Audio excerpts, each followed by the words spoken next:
Adrian Holt had everything the world could offer: wealth beyond imagination, a mansion large enough to echo even in silence, and a name that commanded respect in every boardroom. Yet every night, as he sat alone at the head of a long polished dining table, there was nothing but an empty stillness that wrapped around him like a cold fog.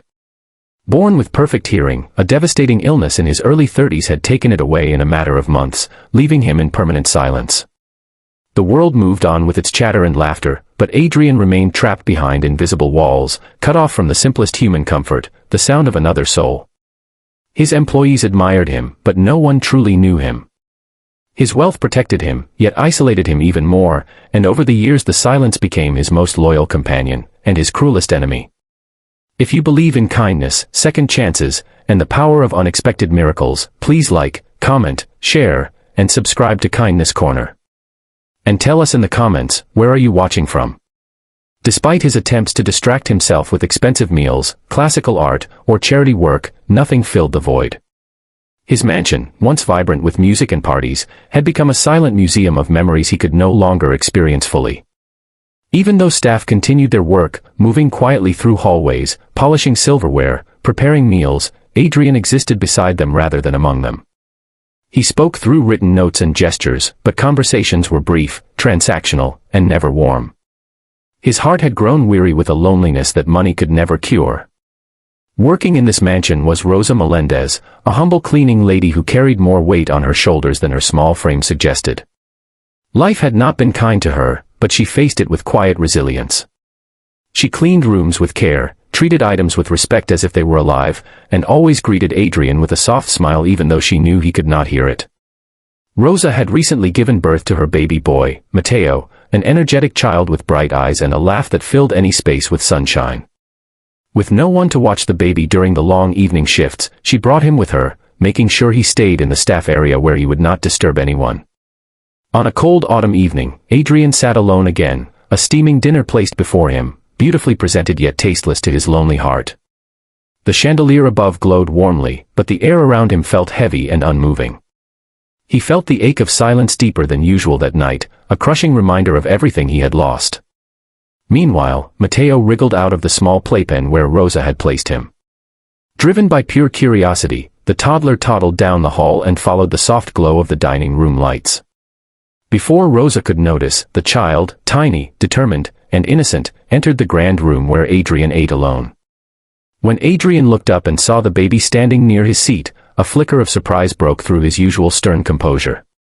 Mateo, with his chubby hands and wide grin, seemed mesmerized by the elegant table and the men sitting silently at its head. Adrian felt torn between confusion and a strange warmth he hadn't felt in years. Rosa rushed in moments later, horrified and apologizing with frantic gestures, trying to carry Mateo away. But something unexpected happened. The baby resisted, reaching out toward Adrian with a joyful squeal. Though Adrian could not hear it, he felt the vibration of the sound in the air, something he wasn't used to noticing anymore. For the first time in years, a genuine smile tugged at Adrian's lips. He motioned gently for Rosa to stay, gesturing that it was okay. Hesitant and embarrassed, she set Mateo down again, and the little boy immediately crawled toward Adrian's plate, fascinated by the colors of the food and the reflections in the silverware. Adrian watched him with growing tenderness, feeling a strange lightness stirring inside his chest. Mateo then did something no one expected. He placed his tiny palm over Adrian's heart and looked up into his eyes with a seriousness far beyond his years. That simple touch, warm, innocent, profoundly human, sent a shiver through Adrian. It had been so long since anyone had touched him with affection, without hesitation or pity. The baby then babbled something, a stream of joyful sounds Adrian couldn't hear but felt in a way he couldn't explain. It was as if Mateo's presence cracked open a door inside him that had been shut for far too long. The next evening, Adrian asked Rosa, through a written note, if she would allow Mateo to visit the dining room again. She was stunned by his request but agreed. The baby's visit soon became a daily ritual. Mateo would sit at the massive dining table with his bright pink lunchbox while Adrian ate his formal meals. Sometimes he would clap, sometimes wave his hands wildly, sometimes press his cheek against Adrian's arm. The mansion staff whispered among themselves, amazed at how the quiet, distant millionaire seemed transformed by a child's innocent presence. Days grew into weeks, and Adrian's silent world began to change in ways he couldn't describe. He started noticing things he had ignored before, the faint vibrations of footsteps, the rustle of curtains, even the soft hum of his own breath. Doctors had once told him his hearing would never return, but something inside him had awakened, responding to the world in small, miraculous ways. He wasn't hearing exactly, but he was feeling life again, connecting to it, embracing it. One evening, while Rosa cleared the table, Matteo stood on Adrian's lap and pressed his small ear against Adrian's chest, giggling at the rhythmic thump he discovered. Adrian felt the vibrations of that giggle deep within him, so powerful, so alive, so full of everything he thought he had lost forever. Tears slipped down his face before he could stop them. Rosa froze, shocked. She had never seen Adrian cry. He shook his head gently, signaling that these were good tears. As Matteo's visits continued, Adrian began learning to communicate with him through gestures, expressions, and touch. The mansion was no longer silent, not truly. It echoed with life, warmth, and a joy that transcended sound itself.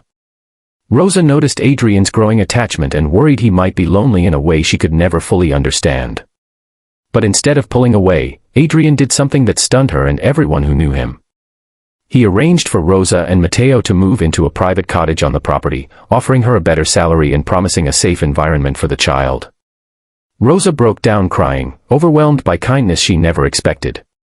Adrian, once unreachable and emotionally distant, found himself creating a family of sorts with two people who had walked into his life by pure accident.